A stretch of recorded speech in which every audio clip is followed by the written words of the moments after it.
Welcome, everybody, to the Roar Library, where you get encouraging messages every day, every week to continue to fight the fight that you are fighting. And today we brought in David Jarvis. David Jarvis is a gold medal winner, and he's going to tell us a little bit about that. But before we do, David, tell us a little bit about some of the things that you've had to overcome before you got some of those gold medals in your life. Well, where to start, really? I suppose the funny way, we'll go the funny route first. So, I actually had a reputation in the military. I was in the army, British Army, for 21 years, and I had a reputation for being, and this is no joke. I didn't even make this up. I was the unluckiest man in NATO. Was the reputation I had at one point. I just seemed to be one of those people where if something was going to go wrong, it was going to go wrong for me, and it wasn't that it was like I'd wake up late, or I'd forget to shave, or I wouldn't bull my boots, or the usual things you might think. It was more that if I was running a job, or an action was taking place or something like that, and it was going to go wrong, that's the sort of thing that would go wrong for me. Something out completely outside of my control, and sometimes it could get quite serious. And it's one of them where I'm a firm believer that bad luck does not just come in threes. It can come, and it will keep coming at you if you let it. And it was I've had a lot of challenges. Let's put it that way. A good example I could use is that my medical discharge from the British Army. My career got ended like outside of my own terms, if that makes sense. It was a position where I anticipated doing the entirety of my career and finishing it out. And a typical career in the British Army is 20 years. And it was one of those situations where I didn't really think it would happen to me. I knew it was possible, but at 21 years, would they really do it to somebody at that point? But yeah, it turns out they would. And I had no plan, is the bottom line. And I was trying to figure out what I was going to do, how my military experience and military qualifications compared to civilian life, how they translated into the civilian world. A good example of that, one of the weaknesses I'm still sort of working on at the minute, is the language, all the acronyms, all that kind of stuff. So, for example, we talk about people in the military, we say personnel, but in business, you say stakeholder. And it's things like that. And there's a lot of it, believe it or not. And I've had to kind of learn a lot to get back in the world again. Learning to write CVs again. Now that was a mission. Interview techniques, job applications, learning what jobs to apply for. I mean, I had a crack at lots of different jobs in a very short space of time, trying to figure out where my career path was going to go down. Because I've got a young family, you see, so I didn't have the luxury of sitting back and just playing it safe, or trying to take any crazy risks. I had to get money in to put food on the table.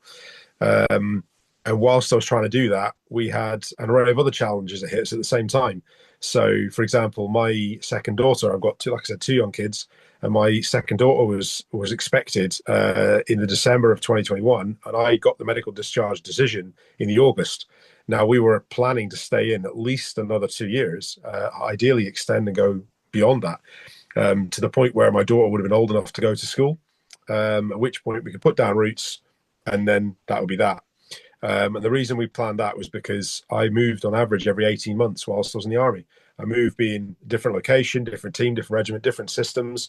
I was a communications engineer, you see, so we worked with different equipment and stuff like that. So it was always a big move, and we didn't want to put the kids through that. So we wanted to start late and put down roots when the kids were old enough. But yeah, that got turned off pretty quick. So the problem was is that my wife went into stage 1 labor in the mid-November, and then stayed there until the 9th of December when my daughter was finally born. So the problem there was is that I was working away a lot. I wasn't at home very much. So I had to cancel all of my resettlement activities and all this CV writing and all the job interviews and all the career path looking at everything, and come home and be a stay-at-home dad to my eldest daughter whilst my wife was in hospital. And then, just to rub further salt in the wound, Storm Arwen hit in northeast Scotland, and that was one of the biggest storms that we've had up here in decades. And we were in the epicenter of it. So I think the wind speeds were in excess of 100 mile an hour, from what I remember. My wife said that she felt the hospital shaking, how strong the winds were. But the result of it was a lot of the roads were blocked, trees down, everything else as well. So it meant that this was towards the end of November. My wife's getting closer and closer to giving birth at this point. I'm getting more and more worried at this point because she's been in this stage for a better part of 2 weeks. But we couldn't go out and see her during that period for obvious reasons. So that, and anyway, an array of other things were going on. Mental health was going down. We approaching Christmas. I'm still doing lessons and training over Christmas period. I actually did an exam for one of my qualifications because I was leaning into project management by this point. I did what's called a SAFE qualification, so it's Scaled Agile Framework, and I did the exam on New Year's Eve. So I was studying between Christmas and New Year's to get that. But managed to get myself into a job. We then realized that we are going to need a bigger house because we had a little place, decided we were going to move. And me being in the army for so long, I'd gotten used to a way of working. Dare I say, I was institutionalized. I'd gotten used to being dependent on the military to, take all everything needed out of my wages before I got it. So things like rent and council tax and, all the usual bits and pieces. And when I got out, I had to start doing all that manually. And the key points there is like things like credit scores and affordability scores and all this kind of stuff, completely up my ass. I'd just been ignorant to it for a period of time. And I learned the hard way that it's one of those things you got to keep on top of if you want to be on the property market. So we very nearly didn't get the house, but we'd already sold the one we were living in. So we're actually I say homeless. I was sofa surfing for about 6 weeks whilst we got the mortgage back in order again. My kids and the wife had gone down to live with the in-laws for that period, and I had to sofa surf while I tried to get the mortgage fixed. I had to get rid of all the car finances. I lost thousands doing that because it's obviously the loans and everything. That was probably the lowest point, mentally speaking, the challenge, because basically I was failing as a father and husband to put the roof over the head and food on the table, so to speak. So the doctors think that is what started the process of me becoming a type 1 diabetic, because typically it's either hereditary or it's damage to your autoimmune system. That's typically what causes it. It is typically in the younger generation, the kids, teenagers. Rarely it happens to when you get older. And they think that that stress that I went through is what did the damage. But typically what will happen is you go into what's called the honeymoon period. It's where your pancreas, which produces the insulin, that then allows your body to process glucose, carbohydrates. The honeymoon period basically jumpstarts your pancreas to start working again. And they think that that's what happened. I went into the honeymoon period and that just lasted quite a while. Anyway, roll the clock forward, and I got a bit of help from veterans charities. That led me to the Invictus Games and representing Team UK. Yeah, let's catch up sorry, go on. Quick. So your life is just kind of spiraled downward, and it was just all these things hitting downward. And now we're going to hit the Invictus Games. But before I do, I need to introduce myself. I'm John Merrill Kirkman, and I'm the host of Walking with the Savior podcast, where I interview guests on their journey with Jesus Christ, overcoming and their struggles and challenges as well. And I've been asked to join as a guest interviewer today by the Roar Gallery to promote positivity, these stories of overcoming. And I wanted to remind you that in April 24th, now this is April 3rd today while we're recording this, I believe it's April 24th, where you wear yellow in support of all of those who are in hospitals, who are fighting the battle right now. That's who these videos are for, but they're for everybody who's overcoming challenges. But the Roar Gallery started with helping those who are in hospitals, because so often they feel lonely and forgotten to the outside world, and we want to give positivity to encourage them. Now, our man David, his life has spiraled downward and been through so many difficulties, but now let's talk about how the Lord has excuse me, I'm mixing up my podcast here, but how things started to change for you, David, with this Invictus organization. So the challenges I was talking about, the one that I always seem to forget because I was too busy focusing on my challenges of why I was failing to look after my family, you know what I mean? And wanting to turn that around. But I also had the issues of why I was medically discharged that was going on at the same time. So the medical issues, the PTSD. And the part of that process for me to turn things around and start taking care of my family, I needed to take care of myself and put myself in a better place. So I reached out to veterans charities and said, "Hey, look, I need some help here. I'm struggling." And they're the ones that linked me to the Royal British Legion, which is the very famous veterans charity here in the UK, and they manage Team UK, who compete as a team compete in the Invictus Games. And the Invictus Games, for those of your listeners who aren't familiar with it, it is just like the Paralympics. If you imagine that kind of thing, it's a multi-day, multi-sport event that involves multiple countries. It's been going, I think, for about 11 years. It was came up with one of the main patron is Prince Harry. He's still heavily involved in it now, and he's as a veteran himself. And the key detail with it, the differences between that and the Paralympics, is that it's for serving and ex-serving personnel. So you have to have served in your countries, in your respective countries' armed forces. I believe the last one, which was in Canada last year, had 27 countries. And I think the next one is going to have more again. And the intent is for it to keep growing. It's a little bit more often than the Paralympics. So it's every 18 months to 2 years. But the other key detail is that the personnel that take part, they have to be on what they call the WIS list, the wounded, injured, and/or sick list. Oh. Now, the key point to note there is that nobody joins the armed forces to be on that list. That's not something you join with the intent of being on, or imagine you'll ever be on. So one of the primary aims of the Invictus Games is to help people get back on that path to recovery, through sport, basically. And then the final little detail to remember is that you can only take part as a competitor twice in your lifetime.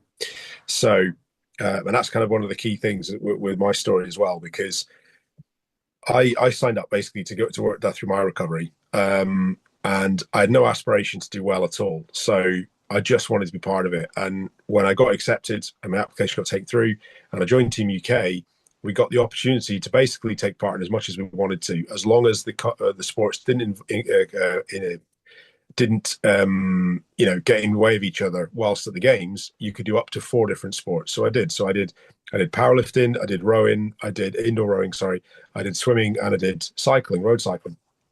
And there was multiple different events within each one of those as well. I was basically being what we called in the military a sport Billy. I was spreading myself out, but I wanted to enjoy it. I wanted to get the most out of it and really milk what I could and get the most benefit, to me on my path to hopefully getting recovered. Sorry. So that was January 2023 that started, and it was going well. Attending various training camps and enjoying it and bonding well with the team and so on. And then I was weighing myself with some level of regularity because I wanted to lose a bit of weight, because when you're cycling, if the lighter you are, the less effort you need to go faster, and I'd put on a little bit of weight since I got out, because I'd started drinking more. I was not doing as much fitness. I lost my motivation, all that kind of stuff. And I was deliberately trying to lose weight.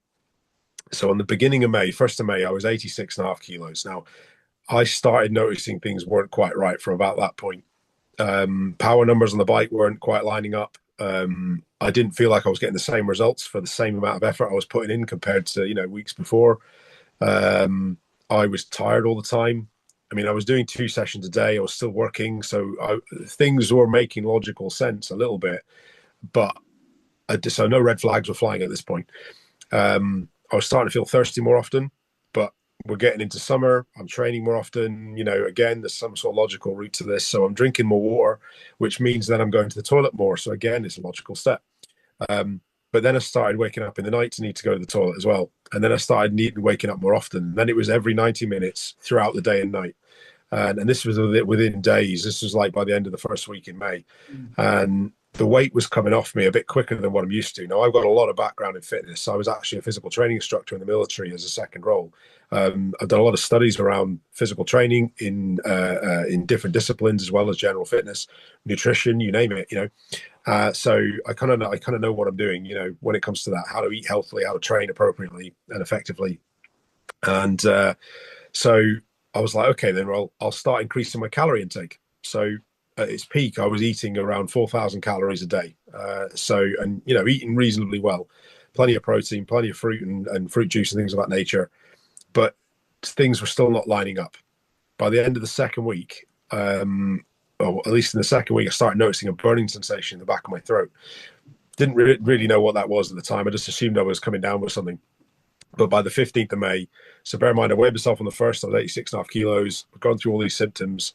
Most of them made logical sense, but the weight was coming off me a lot faster than I could explain, even though I was eating 4,000 calories a day. So on the 15th of May, I called the doctor and I said, hey, look, this is all going on. I don't understand what's happening. I can't explain it anymore, and I'm getting a bit worried. So they sent me for tests.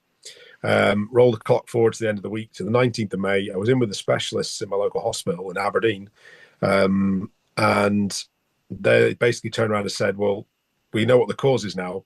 It's something called diabetic ketoacidosis, which is essentially where my body it couldn't process the carbohydrates that I was eating and turn that into glucose to get into the blood. So having to pull on all my fat stores and all the energy stored in my muscles. So basically it was eating me from the inside. And the byproduct of burning fat is ketones. And the problem is if you get too much ketones in your bloodstream, it's turning your body acidic. It's becoming acidic. So the burning sensation in the back of my throat was my body's response to trying to get rid of some of the ketones because it was so high. And if they said at that point, that's when it's becoming very, very dangerous. And they said that if I'd waited another couple of days, I might not have been there at all. I might well have been in the box. So it was getting quite serious by the time I'd actually gone into the hospital. And yeah, that was kind of like a bit of a wake up call there. So I walked in feeling a bit crap, trying to function, grizz out, as we say in the military. Walked out knowing that for the rest of my life, I was going to have to jab myself with 9 needles a day. So 4 blood tests, so finger pricks, and then 5 injections of insulin every day. And that's typical for a type 1 diabetic, Yeah, the doctors basically said, you need to think about leaving the team. This is serious. You've got to get better. You've got to focus on getting better. So that's what I walked out of the hospital with, that message on the 19th of May in 2023. So halfway to the games,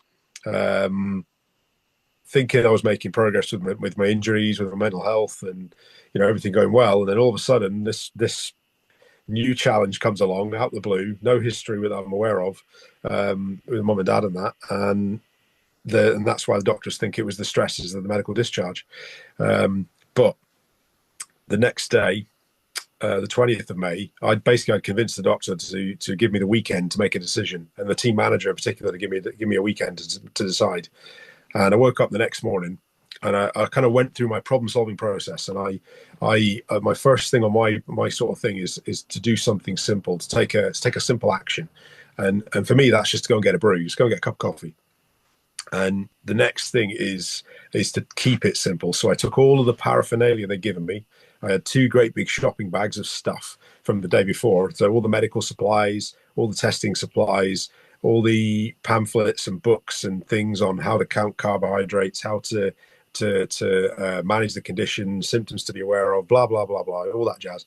Laid it all out on the kitchen table, and it filled the table, just to put that in perspective, a 4-person table. And I kind of recognized it was going to be a huge challenge, So that was the kind of point where I had a bit of an epiphany, and I kind of said, look, if I'm going to carry on, knowing that I might not get a chance to compete again, I'm going to need a goal to aim at that's going to keep me focused on this and keep me pushing forward, So it can't just be about looking after my injuries anymore. This has got to take priority. I've got to set the bar like crazy high. It's got to be go big or stay at home. The significance of the goal has to match the scale of the challenge.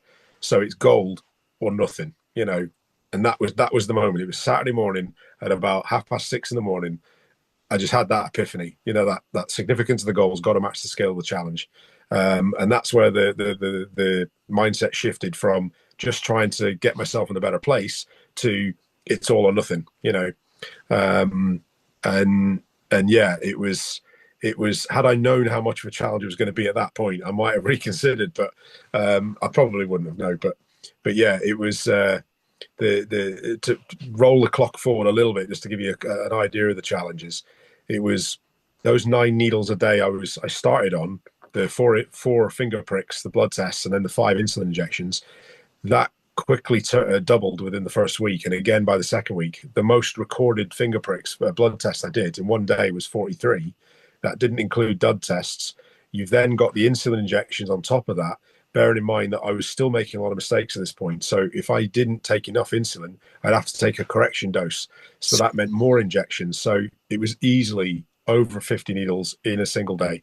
So I was quite literally a walking pincushion. So I shouldn't just say, when I put my intro in, I shouldn't just say, the unluckiest man in NATO. I should say the unluckiest man in NATO and a walking pincushion. But yeah, it was that. So at what That took point about did 4 weeks. so you go through this experience and you're in the middle of these games. When did you have your final event that gave you the gold? So that was, let me think, that was the first week of September. So I Oh, was it's diagnosed 19th of May. like 6 months later. Three and a half, three and a Oh, half okay, months. 3 months later. Yeah, 3.5 months. Yeah. Yeah. So, What so event yeah, did you get the gold medal in? so I got it in the cycling time trial. So basically, just me against the clock. So of all the events I had on my calendar, that was the one really where it was just down to me. There was no one else around me. I wasn't in close proximity to referees or to other competitors, or I wasn't dependent on how I'm reacting to like just jumping off the starting block in the swimming, or trying to control this weight, listening to referee commands or whatever. I just had to listen for the gun to go and just hit the gas and just keep going until I crossed the line, and that was it. Me against the clock, no other competitors. As long as I prepped the bike right, that was it. And that's why I wanted to do that. And obviously, I've got experience with cycling as well, so it was kind of like the one. It was a no-brainer. So that's what I kind of put most of my effort into. I still did the other events, but it was like, well, I'm still going there. I still want to get something out of it, but I've got to put most of my chips in one basket. If we're going to do this, I've got to apply that level of specificity, because Now, the state I was in, I'd lost about 30-40% of my fitness as a result of that 2 week block, if that makes sense. so you've overcome a lot. You achieved a gold medal, and now you're telling your story, and more, and trying to get the word out that this great story you have to share. Let's dial in just for a few minutes. What would you tell Mhm. somebody that might be struggling right now with their health, their obstacles, and what message would you give to them personally? So I would say the first thing that you need to be prepared to do is embrace the challenge you've been given. I mean, I'm a prime example. You don't know what those challenges are going to be sometimes. I never imagined in a million years that I would have an issue with diabetes. I mean, I've been a physically capable individual for most of my life. Being in the military. Diabetes is something that it puts all it makes you think back, of how much I took for granted the ability just to go out and do a run, then come back and eat whatever I wanted. I can't do that anymore, and I've had to embrace that in order to be able to move forward. And there's been a number of challenges like that as well that have kind of hit us like a ton of bricks that I've had to then embrace and adapt to. And basically, this is where I use the word prosilience. It's something that I would push on them is learn the word prosilience. The difference between that and resilience is that prosilience is not about where resilience is about sort of being able to adapt to challenges and absorb them into your normal routine. Prosilience is where you take that challenge and you turn it into a success. Mm. So you're basically going pro. There's no just trying to keep things on a level playing field. It's about rising above it and making something of it, if that makes sense. It may well mean you've got to completely change your target. It might mean you've got to go a completely different route to get there. it's but you got to embrace that challenge to do that. You know, if you're fighting it the whole way and just trying to maintain what your normal was before the challenge, then you're going to have a harder battle moving forward with it. You know, if that makes sense. So embracing the challenge and just keeping it simple. Just take it one step at a time. It doesn't matter how small the step is, as long as you're taking those steps. You know, don't overthink it. You know, the moment you start letting things go around in your head, that's where it'll stay. And you know, you're never gonna walk 100 steps by thinking about walking 100 steps. You've got to start taking the steps. Do you know what I mean? And every one step, even if it takes you a day to do it, yeah, exactly. One step a day, then 2 steps, and 3 steps, and so on. And over time, that's you'll get there. And I suppose that's the other key message as well: is invest your time wisely, because if I, you know, now I've said it, that's a good word to use, because investment is used wrong. That word is used really wrong. People think about it in relation to finance all the time, but investment applies to 4 currencies, and time is the most important one because it's finite. You've only got so much. So the longer you fight the challenge, you know, and don't embrace it, the more time you're wasting. The energy you're putting into things, you've only got so much. If you focus it all on one thing, you're going to miss out on so many other opportunities. You've got to, you know, build that resilience, and that means involving lots of things. You know what I mean? You know, and last thing, what did it feel like to get that gold medal after everything that you have faced and all the illnesses and the struggles, the up down battle? What did it feel like to get that gold medal? Well, I can come at this with 2 answers now. So the quick, easy one is tell you verbally. Really, is that it just felt like a wave of pressure just dropped off me. I put so much pressure on myself to do it. I mean, I'd been eating really deliberately, like very simple foods, because I knew how my body would react to it. I was sticking to a very strict routine in terms of what I was doing, when I was doing it, and all that kind of stuff. Again, knowing how my body would react to it, you know, because there's a lot of factors that can impact your blood sugars, and I was learning that. So I was eating like plain nuts, plain boiled eggs, plain broccoli, you know, that kind of thing. I wasn't eating anything with sauces or making up meals like, you know, we typically would, because I just didn't trust my body to know how it would react, if it makes sense. So that pressure just like dropped off me in a nutshell. But it was actually all televised, like I was saying. So it's actually on YouTube. And I have got the clip saved on my YouTube channel. So if you wanted to go and watch, you'll see me make a complete burk of myself. As embarrassing as it sounds, getting all emotional. And the best bit was Prince Harry put the medal around my neck. It was actually his birthday as well, 15th of September. And my daughter and my wife were the other side of the barriers. Media are going crazy because obviously Prince Harry's there. He goes over to the barriers, picks up my daughter, lifts her over the barriers. This is all on video. She comes running up. We have a great big cuddle. I go running over to the barriers with Sophia in my arms. She's 3 years old at this point. And we then have a big cuddle with my wife as well. And she's bawling her eyes out because my wife is the only one who actually saw just how much I was going through, and, you know, the day-to-day living with this condition. You know, my teammates saw me on the weekends when we were training, and they kind of got some of it when I'm stopping at the side of the track to take blood tests, or I'm having to eat at certain times, or I'm jabbing up at the side of the track or whatever. They saw some of that, but they didn't see the day-to-days. They didn't see the struggles with the hypers and the hypos, and you know, my wife did though. So, and the funny bit there is the media was all around us and they were going nuts, and we were kind of oblivious to it while we're in our little moment. And Prince Harry, to be fair to him, he stepped back and let us have our moment as well. But my wife hates it because the media got all the angles, including the one that shows her ugly crying face, as she calls it, and she absolutely hates it. So, but it's online, you know, it's there for life. So she's never Where's gonna. it at? Where can we find it? What video should we search to find that video? Well, if you look for my channel, if you look up Speaking SBC, there is a clip. It's one of the most recent ones I've uploaded as it happens. There's a clip showing the medal ceremony. It's about 2 minutes long What's the website? on YouTube. What's so speaking SSC? Speaking SBC. It stands for Scaly Back Cyclist. Okay, speaking SBC video Correct.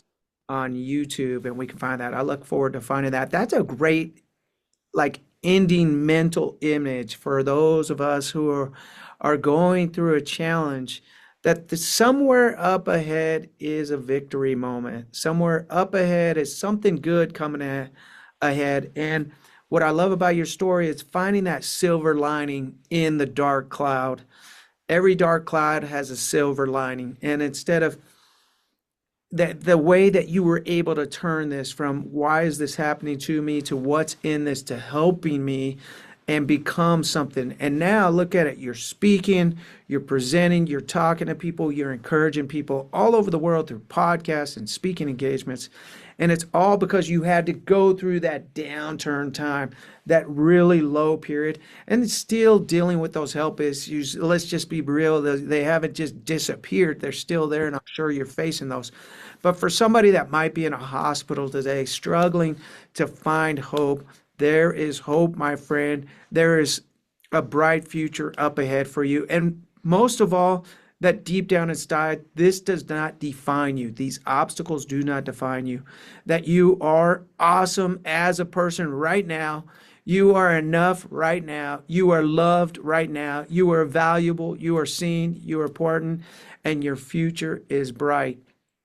Good things are coming your way. And that's what we do here on the Roar Gallery, is encourage everyone to keep going, keep surviving, keep pushing, because gold medal days are up ahead, my friend. Thank you, David, so much for joining us today. I'm John Merrill Kirkman, the guest host of Roar Gallery.